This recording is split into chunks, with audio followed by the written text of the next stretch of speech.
Hey guys, I'm clapping for you as well. All right, cool. Thank you for coming. I am very, very, very, very excited to be here, and you'll soon realize I am also can become very highly energetic as I speak. But this is probably because I speak more than four languages and I get myself confused. So if I go too fast, just kind of do one of these. It means slow down, and I'll try and slow down. But thanks for being here nonetheless. And Dinara, again, thank you for the amazing invitation and introduction. I'm always thinking I should take you around the world with me because not everyone introduced me as amazing as you do. So work to be done. So how's everyone today? Yeah, I hear there's some vets doing business with this amazing man called Alan. I did some research on some of you guys. Who's from that team? There should be, how many of you? 10, 20, 40? Okay, they don't, I know, they need to work on that tan. I'm already good. My tan's good. Yeah, okay, so I'm going to try and tier the information only because I want everyone to get something. Because, you know, it's going to be 60 to 90-minute investment. What are we scheduled for? 90 minutes? Question answers in the last 15 minutes. But I want to try and not maybe overdeliver too much content in that period. But can I just get a show of hands? Who here just has an idea but hasn't actually launched their business yet? Kind of. Okay, great. Who here has maybe thought they've started their business and they maybe just had like one client pay them $1 to something to validate their business? Okay. And who here has a company and maybe running it reasonably successful but has staff? Because I think the next problem you have is staff and dealing with losing your life. Yeah? Okay, good. So you're in the right room. And who here is like about to exit their business? Because I can talk about that too. Okay, Russell. My man, what's your business? And you're about to exit. Excellent. How long? Time frame? You're going IPO? Or you're going to sell? What are you looking to do? Okay, excellent. Okay. I don't know if I have much for you today, but we'll talk about that. All right, excellent. So let me just put a few things out there to kick us off. I tend to be politically incorrect. Who can tell me what that means? I need to say this also for Dinara because, you know, other co-working spaces are very religious and I get kicked out. And so I need to just put it out there for all the religious people. This is a lie. This is a lie. You get kicked out of other places, but not from here. You're That's true. That's one true. of the best speakers. That is true. Love Okay, you. I got permission to be myself, which is politically correct. But who can tell me what that is? Who knows what politically incorrect means? Anyone? Come on, guys. Politically incorrect. Yeah, Russell's on it. This is why he's about to sell his business successfully. Yeah, so basically, the reason I put that slide up is if we're all kind of in business and trying to do something, welcome, guys. You're going to soon find out that you're going to offend people no matter what you do. It might be your website, might be the wording, it might be the color of your skin, it might be anything. Who knows? I don't know. So the reason I put that up front is just to give some of us, including myself, just permission to be ourselves. And what I mean by that is I found that in the early days, I was so busy trying to people please because it's culturally acceptable, and I ended up attracting some really bad clients. Who's ever had that experience? And then you find it's okay to say no. And the reason is because you want to have peace of mind. Who's open to that, right? So I'm just going to say things based on my personal experience. I'm not here to tell you that everything I say works for everybody. This is not why I'm here. But I'm going to show you a little bit about my track record and what works for me. And all I'm going to do is speak from personal experience. Personal what? Okay, checking who's still alive after lunch. All right, so that's basically what it is. But we're going to do something really fun first because I'm a big believer. Every single biggest opportunity I've had came as a result of a networking opportunity I did. So, Aaron, we yes. have a small interjection here. Yes. There's a member, she's Anshu, she's got her birthday, so let's sing a song. Oh, yeah. Ready? You're going to sing for us also. I know you. Yeah. Come on. Big hug. Where you lovely kids? Okay, we're going to sing happy birthday. Ready, guys? Okay. Happy birthday to you. Happy birthday to you. Happy birthday, dear Anshu. Happy Name tag. birthday to you. Hip hip! Hip hip! Hip hip! Yay! I told you should come. Awesome. Now you can see how important Come here, you are. If she came here on her birthday. I'm blessed. I told her not to come actually, but thank you for coming. Thank you for coming. Amazing kids. Super mom, I think. Okay, I lost my train of thought completely. Intentions. No? Yeah, intentions. So what I would like all of us to do, we're going to invest 90 minutes, 60 minutes together, and some people are leaving at 5, no problem. is maybe everyone get up, stand up, everyone stand up, please. Go find someone you don't know and share at least 3 things you'd like to learn today. Awesome. Guys, this is how simple networking should be. So many people go for these networking programs and 7 steps of highly effective networking skills. It's just so confusing. Just get to meet someone new and try and share something. My coach said it this way. He says, try and land with new people and be interested rather than interesting. Yeah? It's just a good way to go. Just learn something, pick up. You never know where to go. A lot of my connections, even with Danara, came from just doing what you guys were doing. So well done to you guys for that. Okay, so let's talk about the journey and where we're going to go. So I'm going to talk about the entrepreneurial seizure. Some of you may know what that is, some of you may not, but it's one of my favorite things to talk about. And then I'll share a little bit about why I actually believe small business is one of the best things you can be in. So I'm also here to convince you. Hopefully I'm speaking to more, preaching to the converted, as they say. But there's some of you maybe not too sure whether you should get into this business thing because you've heard the statistics, etc., etc., etc. So I'm going to try and nurture you through that and convince you to keep going anyway, and hopefully get to find out why I think it's one of the best things you can do for yourself. Then last, we're going to finish with winning in the business game. Now, I'll say a lot about that, but I'll say it later. That's cool. We're going to talk about that. So let's talk about who I am. Who'd like to hear my story? Some of you already heard my story. You can't hear it. Okay, who's never heard my story? I'll talk to you guys. Okay, there's a few. So the rest of you block your ears. It's probably more entertaining for me than it is for anyone else, but I'll tell it to you again. Okay, so this is me with little dreadlocks in 2000. I was actually really, really lucky. I was what? Okay, checking who's listening. I was really lucky because I'm a farm boy from Africa, born in Zambia, poorest of poor. People talk about, we were so poor when I was in Australia. And we only ate at Macca's, and I'm like, at least you ate. Those are the jokes I used to make. Anyway. But I was just lucky because I had a lot of work ethic. My family were subsistent farmers. And an Australian missionary by the name of Mr. Solomon walked through near our farm. He was doing some work. I don't even know what he was doing there exactly. And he just saw me working hard. And then he says, hey, if you do this part and this part, I'll feed you.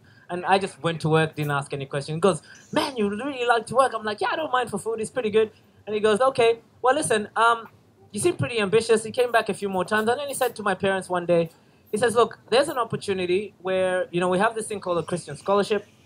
And your son just shows a lot of potential. A lot of what? I'm cueing you on the things you need to think about, yeah? A lot of potential.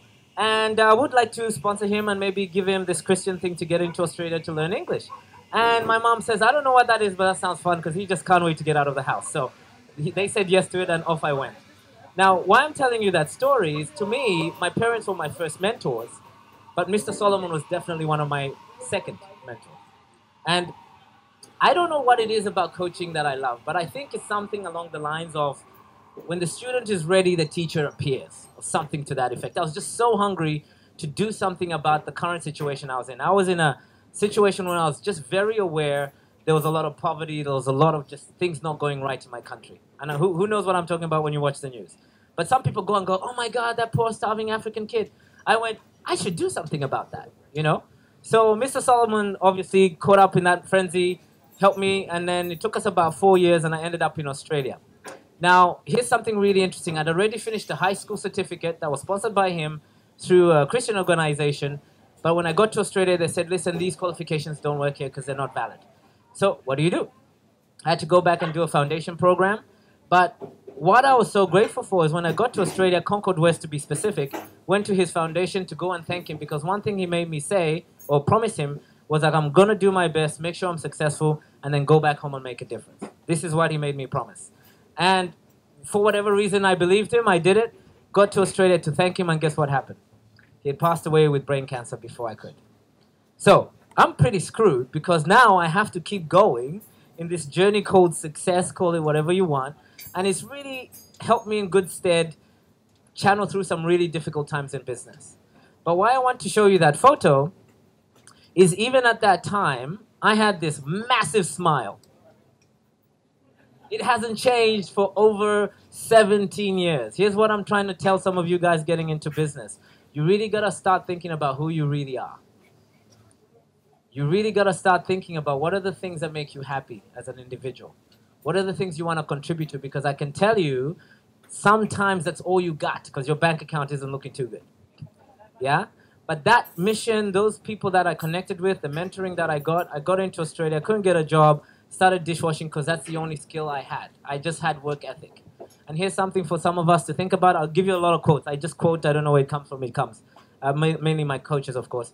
But they said skills make you more valuable in a marketplace.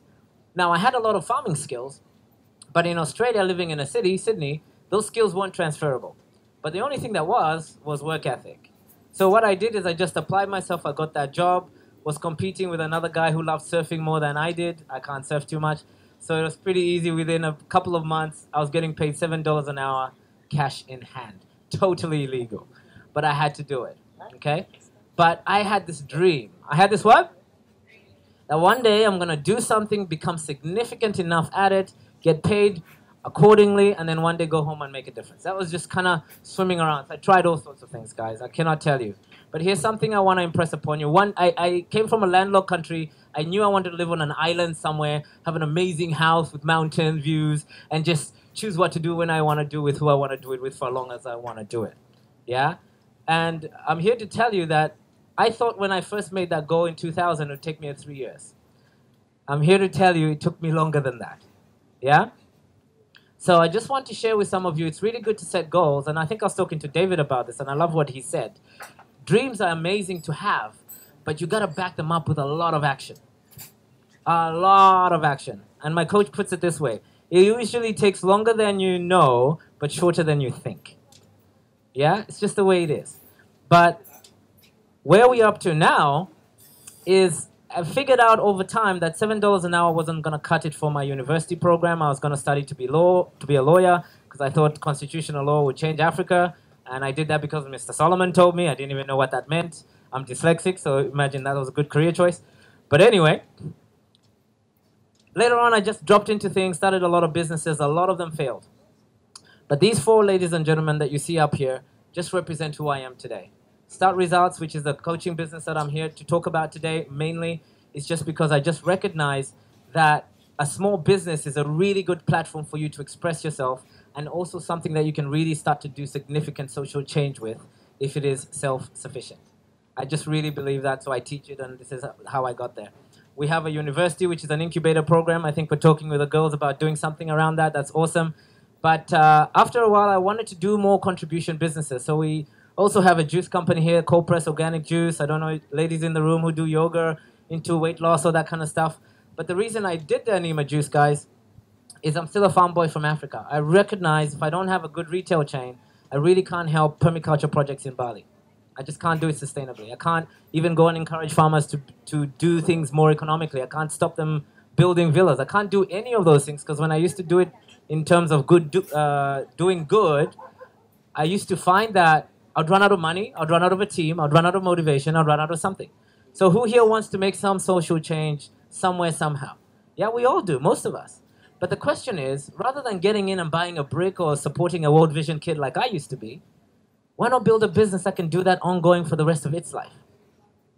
What a concept. You know, and the minute you start thinking consciously about what a business can provide you, you start to see why some of us turn into serial entrepreneurs. We just can't stop building businesses because at the end of the day, it's not about the money for me. Well, the money helps, don't get me wrong. But it's about the people you connect with along the way. The clients that you have, the people that are sharing their skills, their ideas, the people you can network with who also have a similar passion to you. And then more importantly, I'm still the African indigenous kid who was just wondering why we didn't have enough. There's so many people in Indonesia like that. But every time I employ one of these people, I empower them to build their own businesses, guys, you can see the smiles on their faces. That reminds me of who I used to be.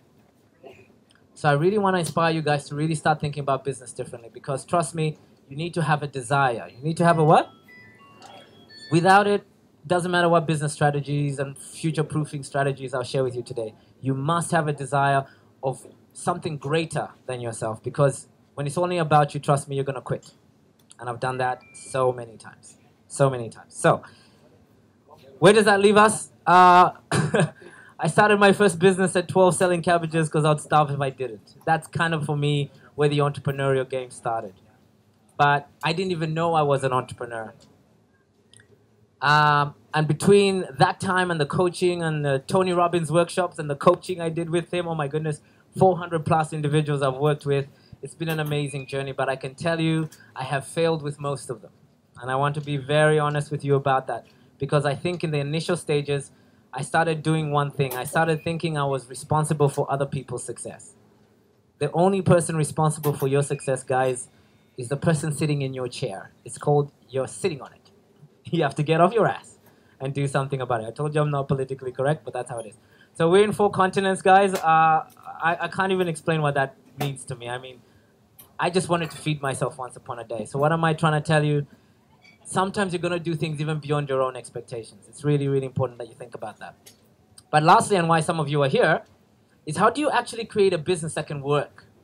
But not just work, how can you create a business that can work without you? There is a big difference, and I keep talking about this, and I know it's boring for most of you to hear because you want to hear something cool and new. But if you can't build a business that can be duplicated, what's the word? Good. Duplicated 5,000 times, you don't have a business. You have a job. Just a good question to think about. Now, it doesn't mean you should do 5,000 times or make billions and billions of dollars. That's not what I'm trying to say. It's just there will come a time when you need your money, you need your time, or you need your friends and family, or all of the above. And that's when you really know what you've been building all these years. So, food for thought for some of you who are about to exit. Next, how do other companies, and I'll talk about great companies now, they're great or maybe not so great depending on who you are, but how do these companies that we all know about or use or interact with, how did they become great? Notice my keyword I put there is great. Yeah, it's okay to build mediocre businesses, but that's not the business industry I'm in. I want everybody to be great, yeah?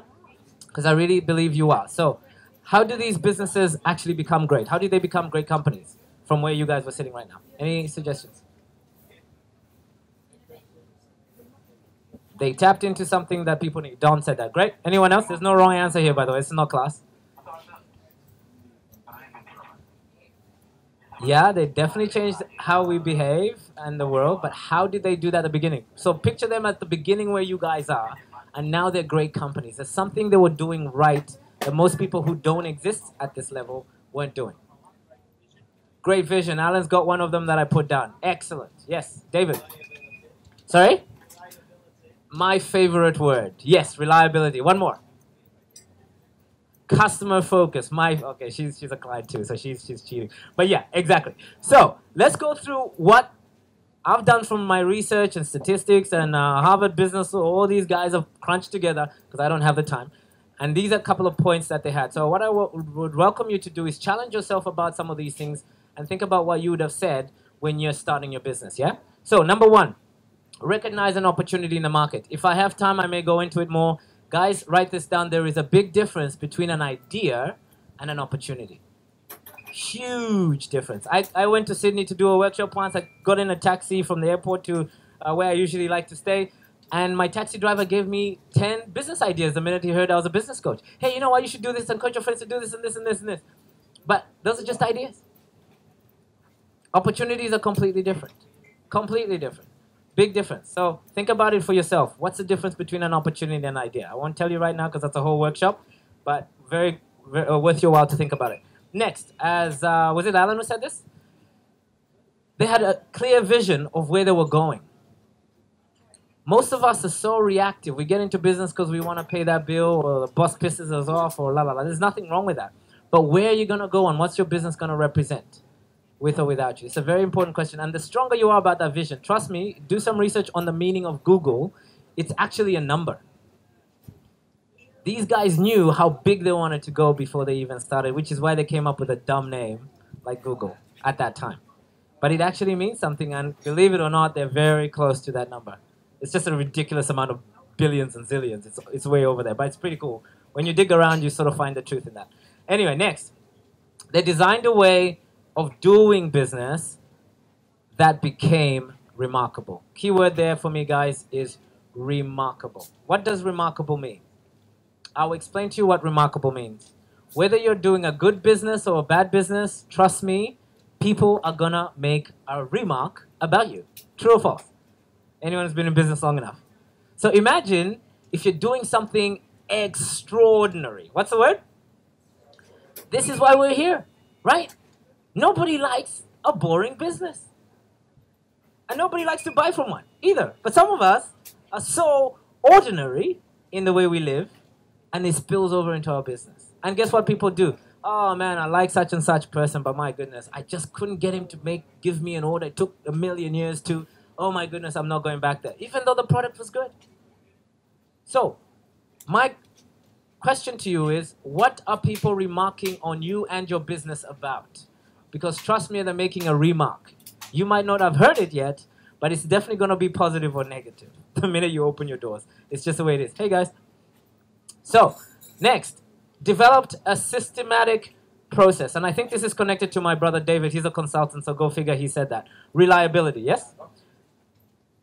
Imagine if I did a presentation today and I'm like high energy, excited about what I'm doing. Tomorrow you meet me in another presentation and I'm like, hi guys.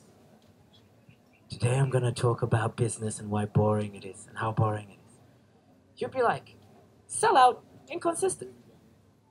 Trust me, you lose more clients by that than being a monotone person all the way through your career than being excited after a Tony Robbins motivational seminar. Yeah? Consistency is key, in my opinion. And how do you get consistent? You have to have some systematic processes. And that's partly about what I'm going to touch on that David asked about how do you future-proof your businesses. Guys, now let me explain what this means. I've got clients in the room, so I'll say it delicately. Yeah, no, I won't. Here's the truth. I spend more time telling people to stop building logos, websites, colors, all this stuff that is so pretty and so nice. Trust me, it's beautiful. But you won't exist if you don't focus on the major parts of your business. That is all technical work. And it should be 20% of your effort.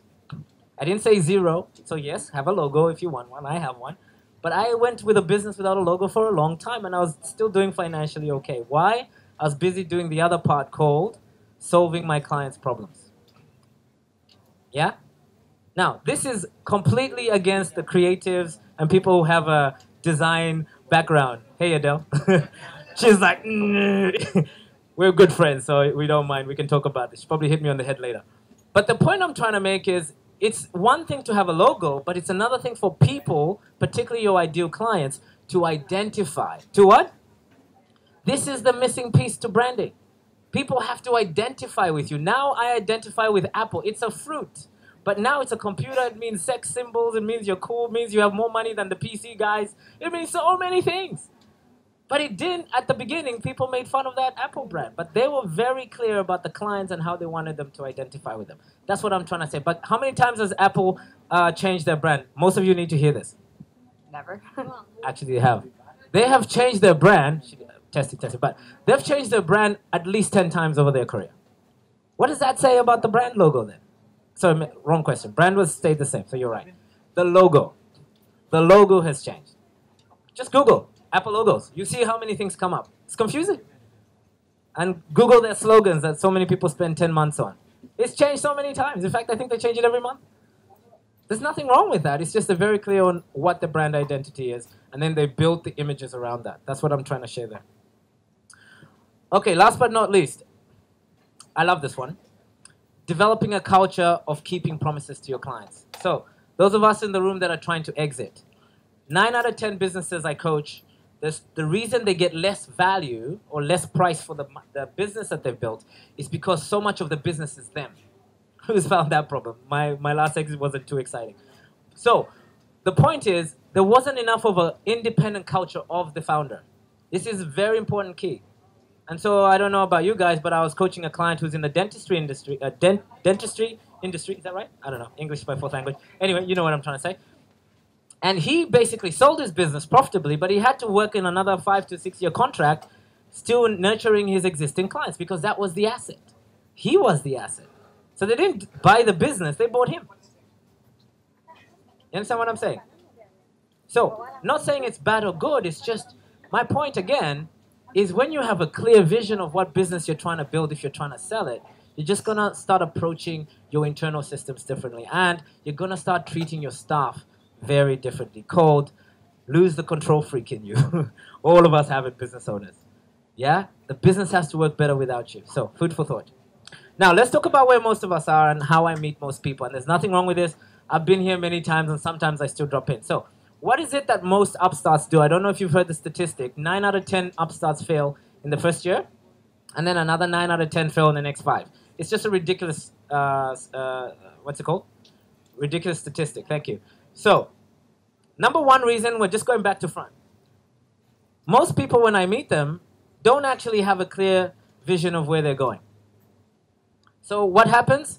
They end up having reactive goals. Reactive? It's okay to set goals, guys, but imagine if you're setting goals based on what's just happened in the moment. Then what do the big companies do? They already thought 10 years ahead. And we're busy just putting out fires, as we call it. This is where I meet a lot of people. Yeah? It's just a very, very difficult trap, but it happens to most of us. Next is they don't have a consistent customer experience, as David calls it. They're not focused on it. So what they do is today they do an amazing thing, and then they're like, oh my God, that was amazing, the customer loves it. Then tomorrow they're not doing the same thing. Guess what happens? It's a hit and miss experience. A lot of startups have this. Next, repeatable processes. Everything shouldn't be one-off in your business. Yeah? If you make a sale in a month, you should be able to make the same sale, at least if not better, the following month. How many of us can say we're confidently sure how that actually happened? If you're not too sure, this is the gap you just need to focus on. Yeah? It's just a really important thing to try and be repeatable. Next, and this is what I was saying about buying yourself a job. It needs to be systems dependent and not individual dependent. How do you know? If you can't take a holiday for 6 months without picking up your phone, you still have a job. Yeah? Because the business needs you to fix that particular area of the business. Not saying it's bad or good, it just means you need to now start creating dependable systems so that it can solve its own problems. Then you have a system. It's a really amazing thing to have. My favorite word. I wish I could tell you guys it's not about leadership, but I'll be selling out in the inspirational industry and I love it. I sign up to everything as well. Everything boils down to leadership. How strong are you as a leader? And let me tell you what strength means. I meet a lot of people, particularly who've been in the corporate world. I used to be a lawyer, very bad one. And I used to think strength was arrogance at some level. Almost like, really pushing people on. But here's what I found, guys. Strength is actually clarity. Can I be clear enough in this presentation to articulate a particular point so that you can get at least one lesson out of today and go and action it in your business? That's my goal. That's it. But if I can't communicate that to you, what business am I in? If I can't communicate to myself, I can't communicate to my team, then how do they know what to expect from us as bosses, owners, call it what you want? And then our customers. What are they buying from us exactly?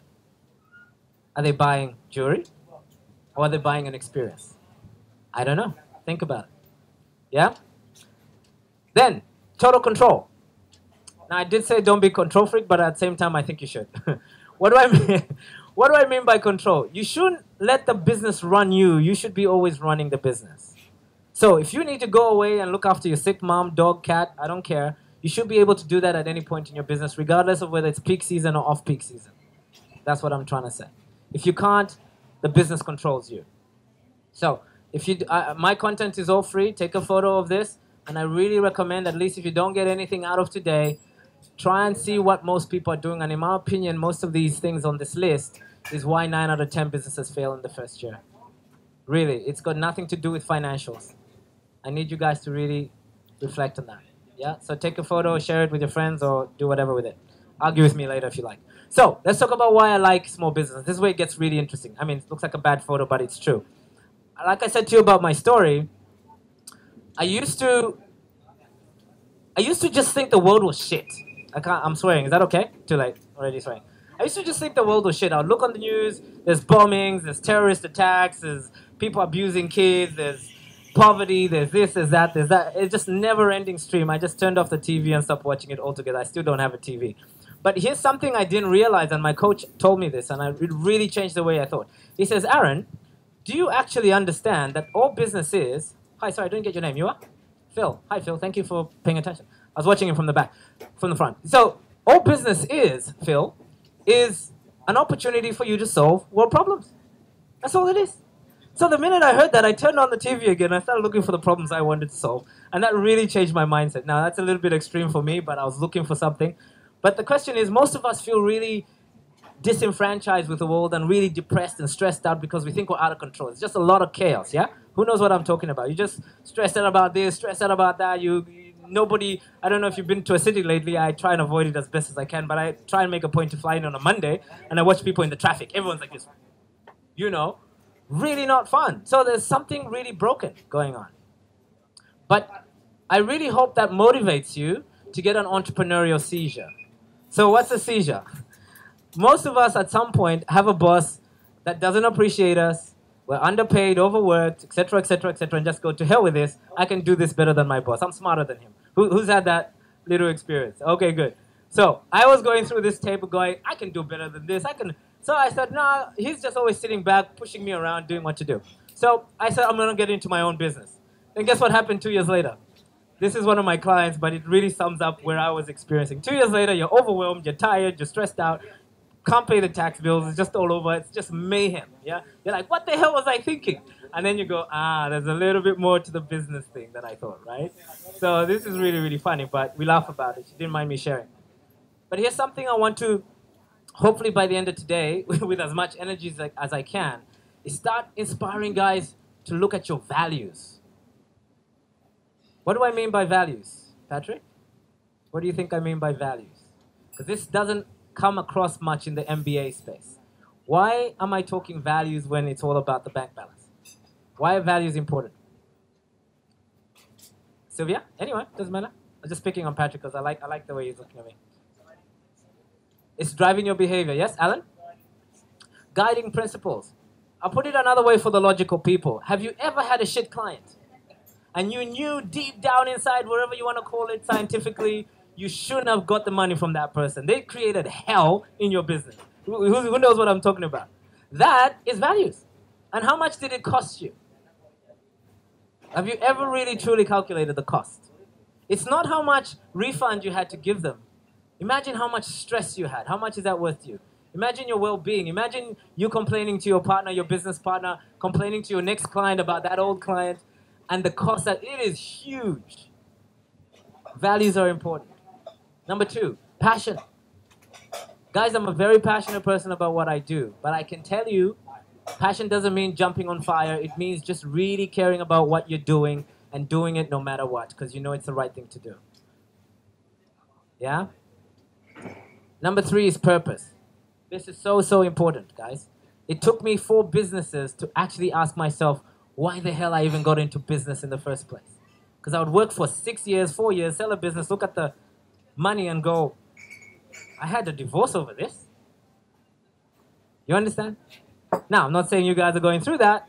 I'm just telling you what tends to happen in business when we are not clear about why we're getting into some commitments in the first place. So, food for thought for you. So, let's talk about why I think business is for everybody. Who's ever done martial arts here? Cool. What martial arts did you do, Alan? Karate. Adele. Yeah, she's badass, by the way. Yeah? I love the word dojo for 4 reasons, but let me explain to you what a dojo looks like for some of you who are too scared to go into martial arts. Most of us go to martial arts because we want to get fit, we want to do something, whatever, right? But what you find in a small business dojo, and this is what I want you to start thinking about your business about in this way. Number 1, think about your business, or as you would if you went into a small dojo, and start having things like skills and technical development grading. What does that mean? It means you're going in there not to go reinvent the wheel. You're going in there to get excellent. To get what? At entrepreneurial skills. Most of us are never taught entrepreneurial skills. It's called University of Hard Knocks. Yeah? But imagine if there was a way you would go to a place like you would for karate, like Alan said, and rather than you trying to figure out how to kick, I do capoeira and other things, but I've got my own little thing going on. Yeah, anyway, it doesn't matter. Let's go with what I know, yeah? So Muay Thai, there's a way to kick, and there's a way to box, and there's a way to do everything, because it's just been tested over thousands and thousands and thousands of years and hours of the most effective way to get a result. To get a what? Okay, so most of us don't go into business, and we don't think that way, so guess what? We start practicing and working hard on the wrong things. This could be a problem. Number 2, there's a grading system. Guess what your grading system is in business? Your bank balance. There's no two ways if you're doing well or not doing well in business. You're either making money in it or you're not. And this is what I love about it. This is what frustrates me about it as well. It's completely honest. You can't blame your ex-wife like I used to. I blamed the Australian government for a little while. Then I actually started blaming my grandmother who passed away when I was a kid because there was just no one else to blame. Then my coach said, hey, Aaron, put yourself on the list. I was like, good point. You know. So, why I like business and why I chose to be a business coach rather than a life coach is I can measure people's progress. But I'm also checking for people's engagement, yeah? Number 3, my favorite and most boring for most people. Who loves structure? Really? Okay, there's a few of us. Most people hate it, but guess what? That is my favorite thing to introduce. See you later. Is you have to gamify, oh sorry, where am I? You have to learn to discipline yourself and have enough self-control to focus on getting excited about results rather than activity. Are you understanding what I'm saying? I'll give you an example, designers in the room. You can spend 10 hours on a pretty website. If it doesn't transact to sales, it's not a good step. Yeah, you can say, wow, I worked really hard. Yeah, but what did you work hard on exactly? And more importantly in structure, guess what it also gives you back, what we're talking about with chaos? It gives you back control. Most times you go somewhere, someone says something to you, 9 out of 10 times they don't do it. But imagine if you could create a business that you could put some effort in and you have a predictable result at the end of the day. Weekly, monthly, yearly. Who'd like a business like that? All of us. Otherwise, why are we in it? But guess what's missing? Structure. Structure. That's it. I have nothing new to share with you. 9 out of 10 times I ask people about that section, and then I ask them about the discipline that comes with it. They're practicing karate when they should be doing Muay Thai, or they're practicing Muay Thai when they should be doing ballet. You get my point? It's just completely different thing. Yeah, you really need to look at that, because if you're experiencing chaos in your business, it's probably because you are chaotic. That sounds a bit mean, but I'm telling myself the same thing. It's true. And this is a problem. This is the problem and the opportunity that you have in business, is you have an opportunity to take all that chaos you're experiencing outside in your world, but in business, you can have a sane place. I really, really encourage you to look at that. Then last but not least, Dinara and a few girls were with me at Startup Weekend. I don't know if you guys hear about it. It's really hot these days. Everybody goes for a 54-hour incubation. You pitch your businesses. You do this, you do this, you do this. And I can tell you, everyone was like, yeah, I validated my business because people voted for me. They get out of the workshop. I call them and say, how's your business going? They quit. It doesn't work. I said, no, it does work. You just didn't work the opportunity. See the difference? So my question to most people there is, how do you know in a successful business it has to be validated? So everybody stand up. Excellent. Thank you for listening. I want you to go, because I've shared a lot of information, believe it or not. I want you to go someone you didn't actually speak to before, and share one lesson. How many? One lesson of something you learned in that block, because I'm doing it in 3 blocks, that you think you can apply in your business or your life. Yeah, go. I'll give you a couple of minutes to do that. Go for it. Okay, so I'm going to give you something that is not going to be new to most of you. But trust me, most people, it's not in the ideas. I love when I go to some seminars, people say, well, if you want this information for another $4,000, here's the information. I actually don't think that works. I used to do that, and yeah, you make a lot of money up front, but you actually attract the wrong people. What I've noticed is the biggest problem in business, actually in life, is implementation. So everything I'm actually sharing is something you can work on today, and I can guarantee you, you will get 80% change in your business. But I know 80% of us won't do it. Why? It's the same reason we quit the gym. I do not really understand it. But here's something I've always thought about, and I want you to really think about this. Think about all the obstacles that you may be having right now in your business journey. All of the obstacles. Now, for some of you who haven't started the business, here's something more personal. Think about the financial challenges you might be experiencing in life. And then look at this quote and ask yourself this question. The number of obstacles you tend to encounter, guys, are in direct proportion to the lack of clarity you have about that particular area. The minute that consciousness settles in for you, trust me, you start attacking things and asking, harder questions. Asking what? I like a better word. Blatant, honest questions. Like, okay, I'm broke. That's a really good place to start if you are. But how can I change it? And what have I been doing in the past that hasn't worked? It took me ages for me to start asking myself those questions. And guess what? I kept doing a business, having the same problems. And I'm like, it can't be everybody else. It can't be the economy. It can't be the government. It can't be Donald Trump. I tried that one. It has to be me. It is okay. It is okay. We still got some Donald Trump believers here. That's cool. Put him in there, but put yourself above him, and then we have two people, and that's a good place to start as well, right? So here are the 3 stages of what I think is really going to help you. And again, I'll quote Tony Robbins because this is really where I got the quote. It's not the answers that everybody's seeking from me usually is what they're actually after. It's the ability for me to help them start asking themselves quality questions. Not, I can't afford it, but rather, how can I afford that? That's a better, powerful question. Not this business doesn't work, but rather who in the industry has this business worked for and done successfully at? And how can I learn from those people? Not for me for a long time, and I'll talk to the dark people in the room. Dark people don't actually have financial success in the world because I don't see it on TV. When I should have asked, hey, but Obama did it, what did he do? And learn more about what he did, like public speaking, which I hate.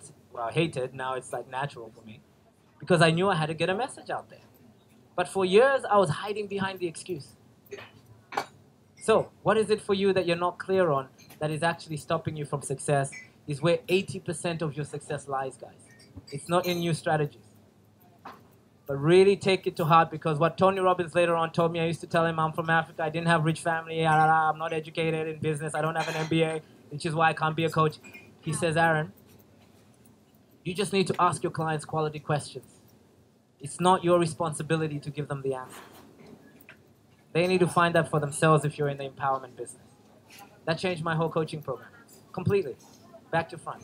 But trust me, in your businesses, all of you, your clients are coming with a question. Do you know what that question is? So food for thought. So let's go into the structure. Here's a couple of cool exercises. Some of you like this. Particularly the right-brainers. If you know what that means, you know who you are. Think about your businesses, whether they're about to exit or not. What does your business look like now? But what do you want your business... Some of you are smiling. I know that smile. What do you want your business to look like when you successfully exit? Successfully what? Now, you don't have to... Guys, I am obsessed with my businesses. I don't know if I'm going to sell it. But trust me, I build them like so I can, as a choice. It's just a different way of building a business. Number 2, what do you want your business to act like? Some of you are in businesses you hate. I'll put it personal. I used to build businesses I hated. But then I asked myself, what do I want my business to act like? You know what I want my business to act like? Ask my staff. Freedom. If it's not free, we don't do it. But there's responsibilities that come with that. Yeah? Number 3, what do you want a business to feel like? This is the values thing for some of us who are very technical. You're still getting up in the morning, and some of you forgot how passionate you were when you started your business. Remember those days? You've lost it somewhere. And guess what? It's spilling over into your customer service. You need to get that back. And ask yourself why you started in the first place. For me, it was freedom, control, and contribution. I can tell you that backwards. I know it back and front because it took me so many businesses to figure that part out. Number 4, my favorite to challenge all of us in this room. What do you want your business to perform like? Do you want it to be a business people are proud of? Do you want it to be a business when you leave the room, people say, because of you, my life is better? Or do you want it to be one of these that you know them in the news, where they do a bit more research and they found out that people were lying about the product deliverables, etc., etc., etc., etc. What business do you want your business to perform like? So, what we call this in our business is your primary aim. Most people, 9 out of 10 businesses I coach, never have a primary aim, even when they're making $1 million in sales revenue. This is a bit troubling because they don't know when to let go. And guess what happens? The market changes and they don't change with the market. So food for thought for you. Let me know when you're taking the photo, darling. Yep. Great. Now, who's seen this tool before? Okay, who hasn't seen this tool before? Okay, cool. Here's some food for thought for you. Aaron Machano does not believe in business plans. They don't work. Why? Unless you're going for investment, that's when it becomes a tool. Until then, I ask how many people, how many pages on your business plan? 10, 20, 50. Great. When was the last time you looked at it? Yeah, then it's not a tool.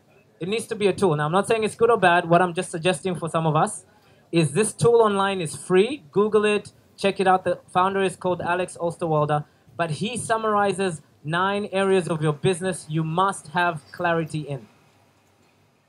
And if I had a whole workshop, I'll do 4 months of this. It is amazing. I check mine every 90 days. Why? Last time I checked, the market is moving pretty fast. Who would agree with that?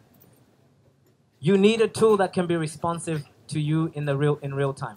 But here's something I'll show you how to fill in some of it because I do it a little bit different. If I were to ask you, what are the top 3 problems your business solves? Would you be able to answer? If not too sure, go back to it. And it needs to be simple. It needs to be just simple. It's the simple things that are the most profound. For me, I know 9 out of 10 businesses go bankrupt in the first 1 year. Guess what? That's my market. I solve bankruptcy. Now, nobody tells me, hey, listen, Aaron, I don't want to go bankrupt, so I'll come and do your program. But emotionally, they are saying that. Is that making sense? Is that a big problem or a small problem? Huge problem. So here's something for you to write down. The bigger the problem you solve, the more moolah, actually, let's use someone else's, the more dinara you make. You don't believe me? Check cancer research. I don't know what they're actually solving in there. But they say they're solving something. So trillions of dollars goes that direction. It's just a big problem. But if you look at Deacon, who create covers for phones and computers, they're in the benefits business. Very different price point. Very, very different price point. By the way, the bathroom is straight down there to the left. I read minds. Second problem I solve is how many people have experienced or heard someone, not you, but someone you know of very intimately, that is sometimes a bit confused in the business journey, doesn't know what to do next. Everybody I know. So guess what? I know that's a pain point. That's one of the second problems I solve. Third problem is, we talked about it with David. He's a coach, so we all understand this in the coach world. Inconsistencies. So how do you solve them? Who knows this book called, I always say it and I forget it. Thesaurus? No. The one with synonyms in it. Antonyms. Synonyms. The one about the opposite. What is that? For educated people. Antonyms? Sounds good. Let's go with that. Okay. I found out it's bankruptcy, but I knew the solution isn't something negative. It has to be positive. Who here would like to be more self-sufficient in their businesses? Everybody I talk to goes, yeah, man, you're talking my language. You need to have the head nods that you had. You need to have that clarity about your clientele. So guess what I do? I don't talk about things that are not in my top 3 deliverables. If you want motivation, I go, man, I know the right guy for you. Tony Robbins, Date with Destiny, Netflix, go for it. And I feel very happy to recommend people elsewhere. Adele knows all about that. So it's really good, because here's what I'm trying to tell you guys. Don't try and be everything to everybody. It's the quickest way to be exhausted in your business. But be everything to a few great people. And you can't do that if you don't know the top 3 problems they have that they're coming to you to solve. Is this making sense? So I just spent about 5 minutes on one column. Imagine if you had invested more time in all the other 9. Trust me, you'll be building a very different business. So once you get the structure, that's just one of the tools. Google it. It's online. It's free. I recommend you do that. Then you get on to self-sufficiency. I have a little boy. His name is Daniel, my favorite kid ever. Not biased or anything. But this kid at 5 or thereabouts, oh my God, you say, you want to do this? No. Who's the parent in the room? They just get to this crazy demonic age, right? They're so self-sufficient, they'll even go, you want to eat? No, they're hungry. You know they're hungry, but they'll just say no to stuff. But that feeling is so attractive, isn't it? It's just like the obsessiveness of their self-sufficiency. You need to remember that feeling and try and implement some of that in your business. So here's a quick exercise we can all do, because this is one of the biggest challenges I have in my coaching world. And I think most consultants have this also. Makasih banyak ya. So ya susu ya. Bagus, pace. So, list the 3 things in your mind that are the most important. The most what? This is a huge exercise, guys. It's like the biggest one I've got for you today. Most important in your life today. Be it your wife, your husband, your kid, your dog, your boyfriend, whatever. Have you got them in your mind? At least written them down? You'll forget it later, but who's at least got one? Like, this is super important. Okay, you got one. All of you? Okay, I need to see that. Okay, great. Check this out. This is cool. You ready? These people told me, I know what it is and I'm going to do that. Okay, check this out. Where do you actually spend your time? Do you spend your time there, wherever there was? For me, I'll give you a little pity party story quickly. I used to tell my ex-wife I loved her and she was the most important thing to me. But guess where I was spending my time?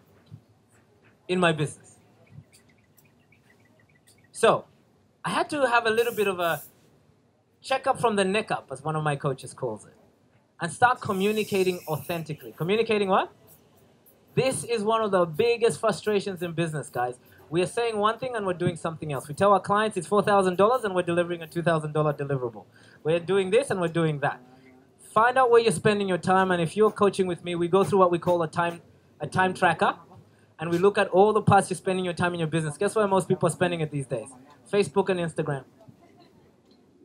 It's crazy. I would rather you just take the day off. Go spend it with your so-called loved ones. This is so crucial. What's this got to do with success in business? Everything. I lost the whole business because I didn't just have my honesty compass in check.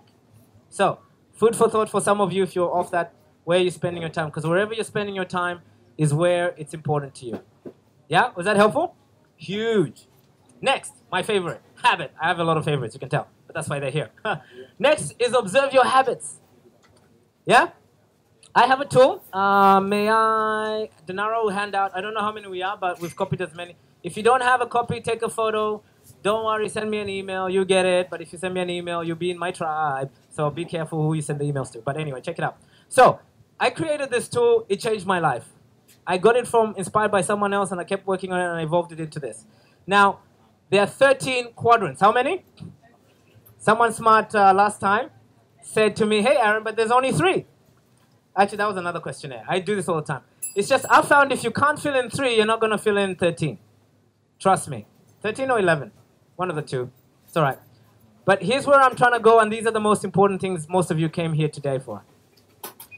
What I want you to do on the document is put here next to the goal 1, like a little circle 1, and put next to the habits 2, because you're filling it in right to left. Okay? So let's talk about financial. Don't tell me, but just think about it for yourself.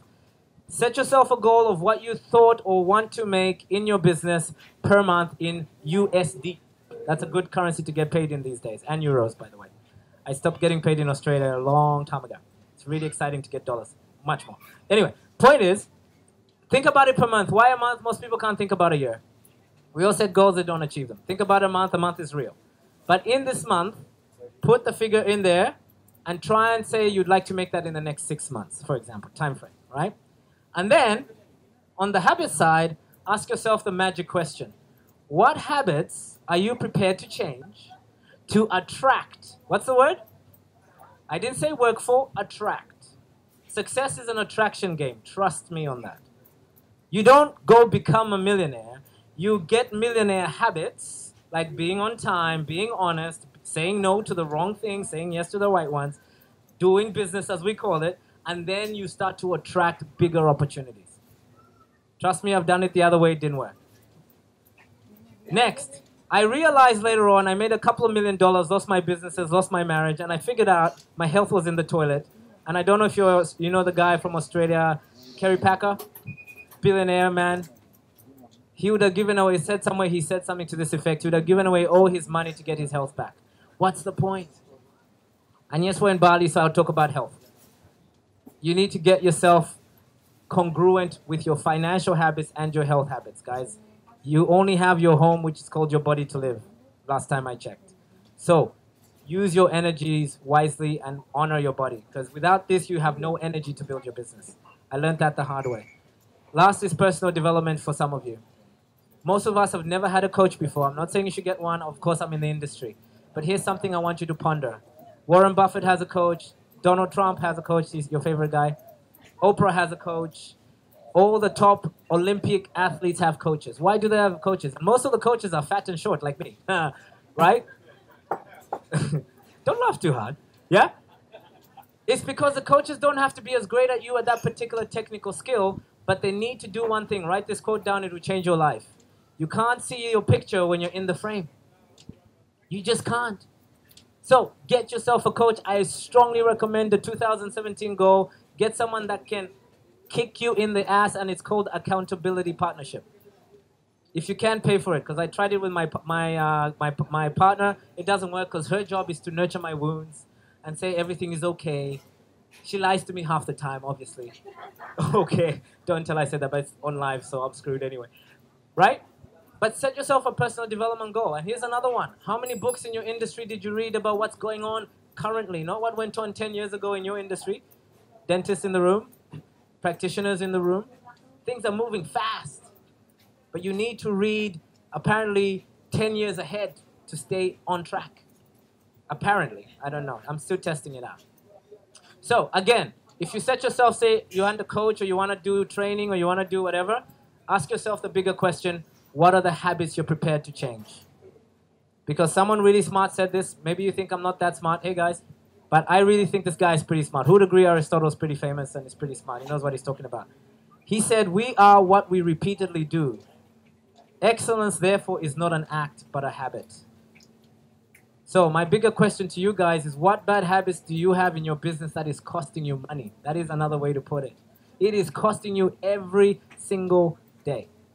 So how do you change a habit? Here's the solution. This is what I had to do. It works for me every single time. Every time I have a habit, I wanted to stop smoking, I had to create a reward. I had to create a reward. There's no point trying to stop the habit. It doesn't work.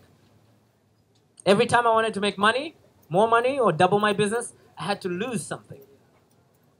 I don't know why that's the case. It's really a bummer. I hate it. But it's true.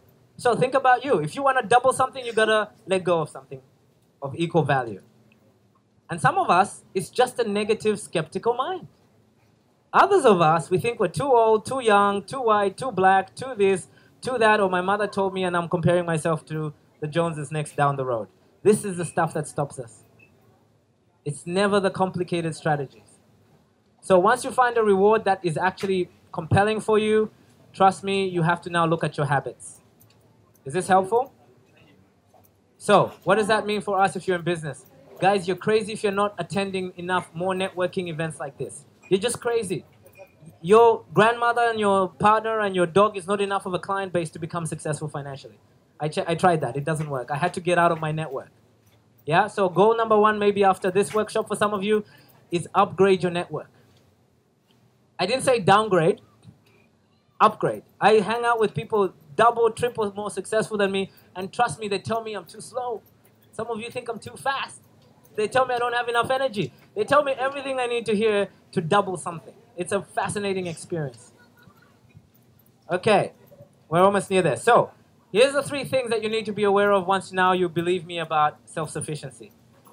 Think about yourself as someone with triple polar. I don't know if that's a word, but I made it up. You have to have 3 unique individual personalities grow at equal strength in your business. Most people, when I meet them, they have the technician pact. It's called go to school, get good grades so you can get a good. Everybody knows this. That stuff is deep, guys. So guess what we do when we get into our business? We go create a job. It's nuts.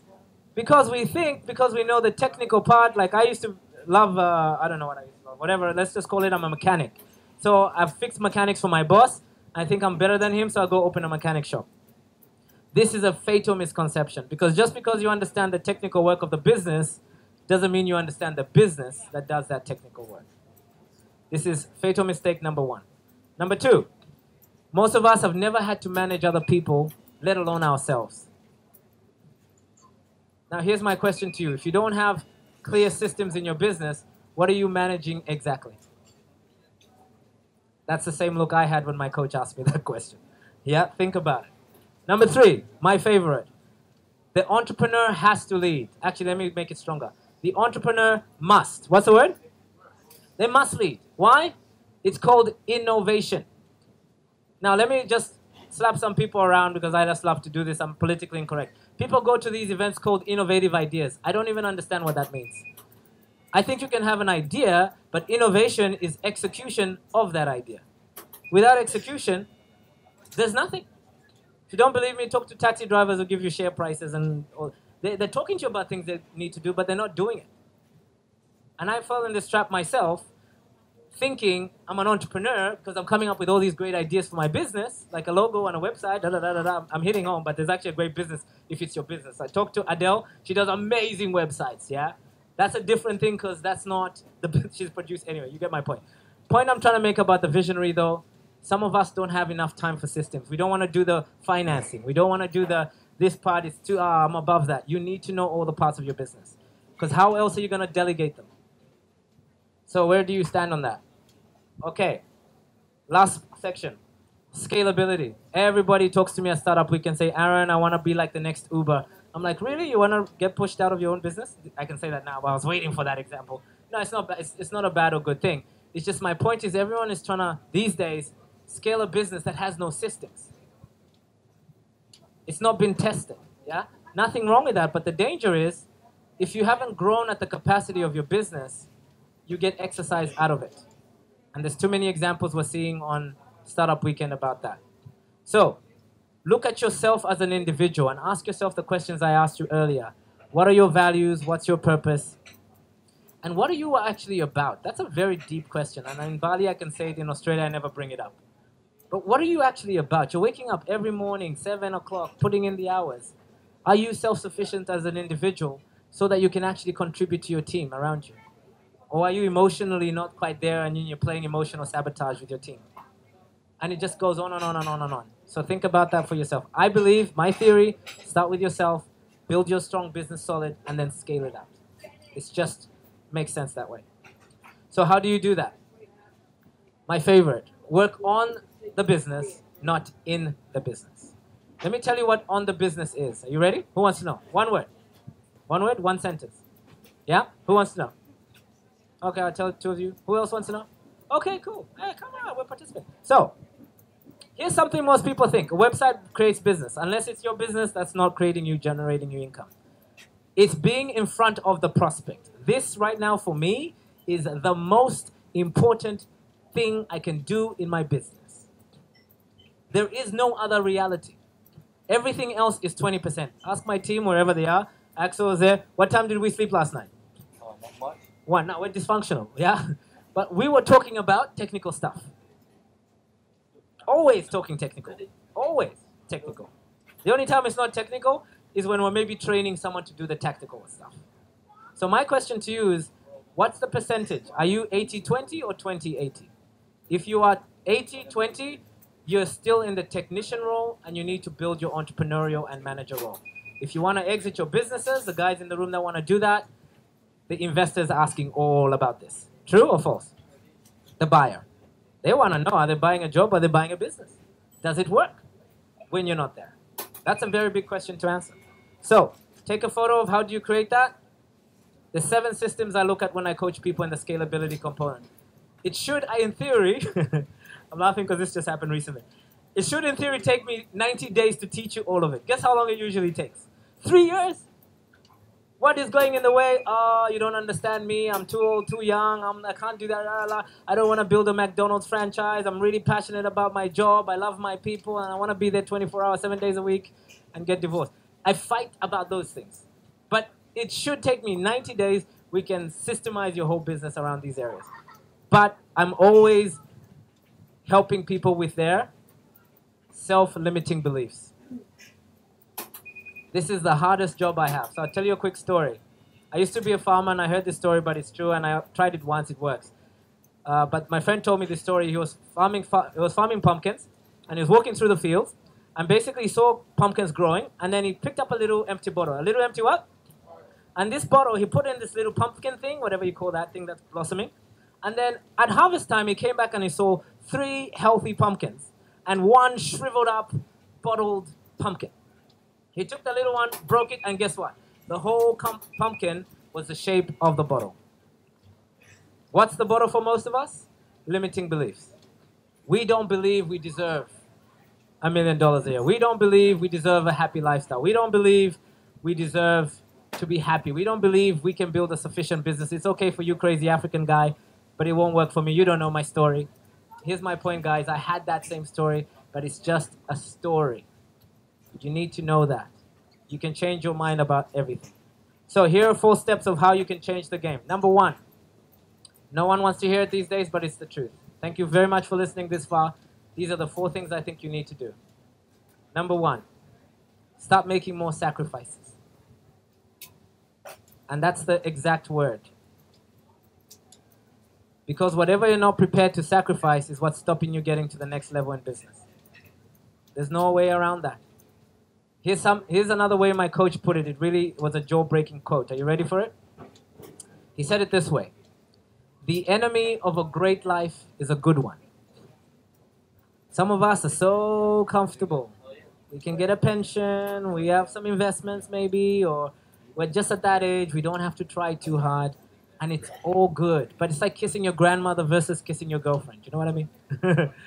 It's just, you're missing out on the hot stuff down the road. Bad example for some, but I'm politically incorrect. But think about it for yourself. So when you start making sacrifices, here's what probably some of you are going to go through the journey, and I can guarantee for some of you it's going to start today. Because this is why I'm here. I was sitting where you were 5 years ago complaining about the weather, actually. You might get a little interest today and go, yeah, you know, I'm going to do this. I think Aaron is right, or wherever he's coming from, it makes sense. Let's go. So you get interested, yeah? You jump around in the workshop, you network like I'm asking you to do. Everything's all good. It's a safe environment. But then some of you would take it one step further. You start investing time, making sacrifices, maybe get a group of like-minded people who share similar visions, want to do the same things you want more out of life, yeah? You know those type of people? Yeah, those type of people? And then you start training a little bit more. But guess what? Some people come, depends on the beer and the long weekend. But, you know, it's a hobby. This is good. I encourage you to continue. But these are the people I like to look for in rooms. The amateurs. Now, amateur is a derogatory word in the world, but in business, it's fantastic. Let me tell you why. This is a photo of Michael Jordan in high school. In high school, he put in hours. What's the word? Hours practicing in his little dojo to get that hook right, to get the dunk right, to get the pass right, to get this right. He was making huge sacrifices. But this is what was happening. He wasn't making any money.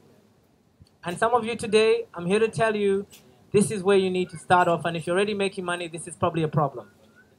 Because you got comfortable with some bad habits. Yeah? So you need to go back to the training dojo, get back to the basics, and start looking for talent scouts who are going to pick your business for what it's really worth based on how many hours you put in doing the right things. Number 4, I wish this for all of you. I won't ask whose hands what, but let me tell you something. It's very different doing your business part-time versus full-time. Who's full-time in the business? Meaning all your income comes from the business. This is your life, yeah? That's a very different business, guys. But here's a statistic from the US. 4% of people actually make $1 million in sales revenue. So this is registered legal businesses, by the way, yeah? 4%. So what's 96% of us doing? Now, my point is, I don't care about $1 million for most of you. Why not just aim for $50,000 to $100,000 a year net profit in their pocket for a business that works with or without you? That's 55% of those. The 4% changes to a very huge percentage of people. My goal today is to inspire you to be realistic, start small, and when you hit 100, double it. When you hit 200, double it. When you hit 400, double it. When you hit 800, when you double it, you're a millionaire, everybody's happy, and you figure out it's not that big a deal. But until then, just become a pro. Earn money from your business, make it viable. Is this making sense? Then the last slide, I want to talk to the women in the room. I have 64% women in my client base, and I intentionally do that. Why? I'm a product of my mother. She just believed in me in ways most people didn't. But what I'm seeing in the startup world now, everybody sees Uber, Google, so they're all getting into this mobile phone space, and we're missing out on the future Oprahs of the world. We're missing out on the Marianne Williamsons of the world. We're missing out on the next Mayas of the world. We're missing out on the next Mother Teresas. Guys, you can make business work for you in any division, and women in the room, start trusting yourself more.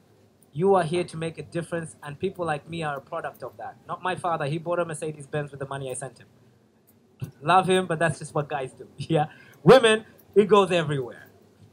I think it's a moral imperative. And if I can do my part to empower you, here's what I'm here to say, ladies. Become a legend. I get goosebumps thinking about it. Just become a legend in your industry. Stop comparing yourself to anybody else. It's your time. It's your time.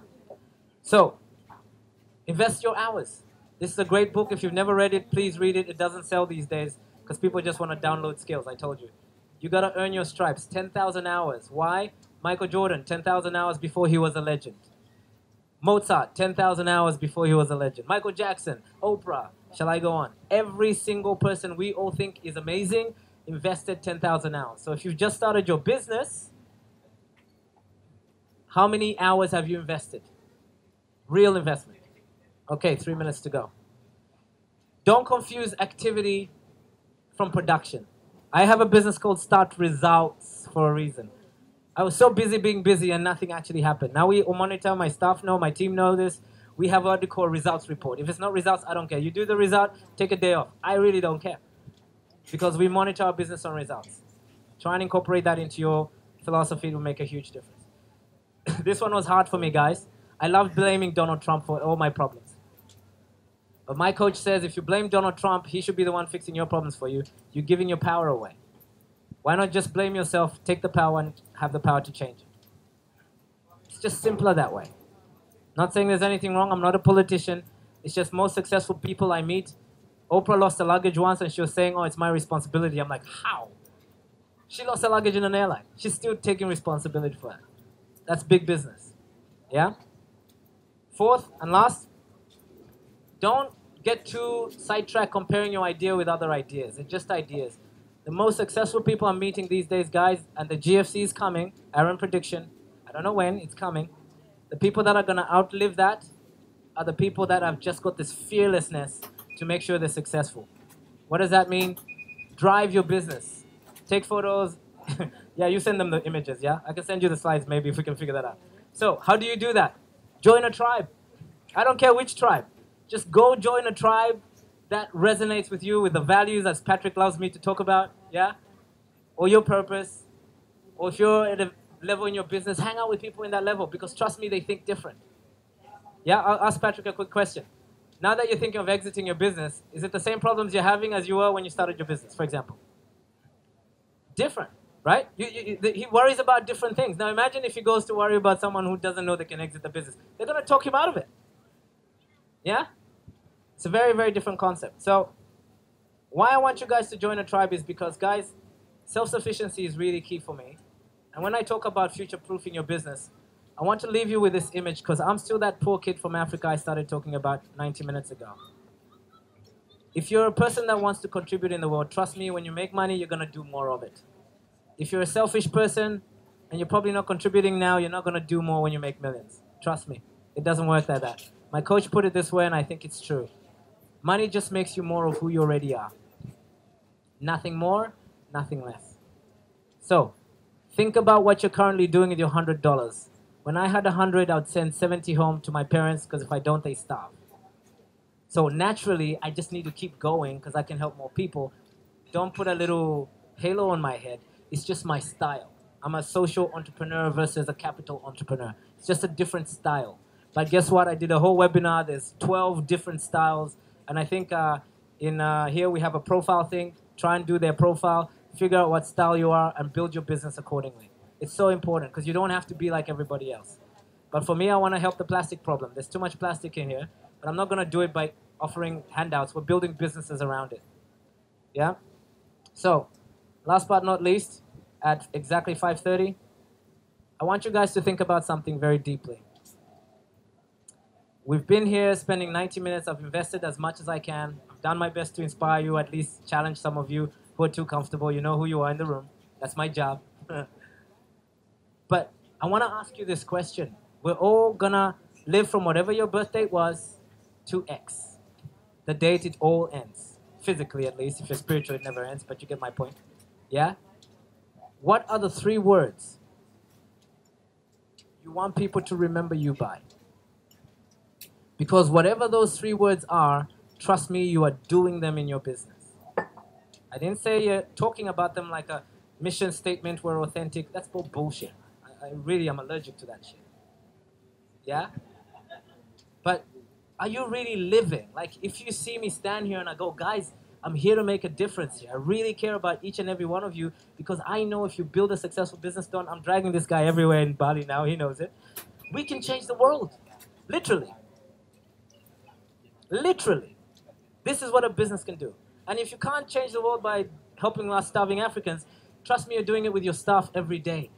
Every day because they have a place to belong and they know how to make money that's going to pay their bills, buy a TV, you get me? It is world changing, even in that little microcosm. But some of us are so fixated on trying to make money, we're missing the mission. And that's what quits. That's why you quit when there's no money in the bank account. You need something bigger. So my question is, are you living? Because that's what I'm here to do today. You're the most important people to me right now when I'm closing. I want to live in this moment and make an impact as best as I can, so you guys can go make an impact wherever you are going to do. But that word means a lot to me. Next, I love my son. You heard me talk about it. If I keep going, I'll cry. But here's my point about sacrifice. I haven't seen him for 5 years. That sucks. But I know if I die today, I want him to talk to Axel, to talk to Angelina. Where is she? Happy birthday to you, by the way. It's her birthday too. Number 3 and last but not least. Guys, I ask my clients all this question. You know who you are. What's the total cost of your lifestyle at your ideal rate? Is it $50,000 a month? $20,000? I don't care what it is. Your lifestyle costs something. Put a figure to it and work hard to make one more dollar extra than that, and that extra dollar put it to some contribution you care about. That's how I build my businesses. So thank you very, very much for the time. If you have any questions, I think we have 15 minutes. So thank you very much again for your time. Sorry, Dinar, I Thank forgot you, to listen. Aaron. He's running his business accelerator at Vision Villas actually this October. And there will be 10 businesses, the winners who have a chance to win 2,000 US dollars to start their business. It will be actually a hackathon and business accelerator in one.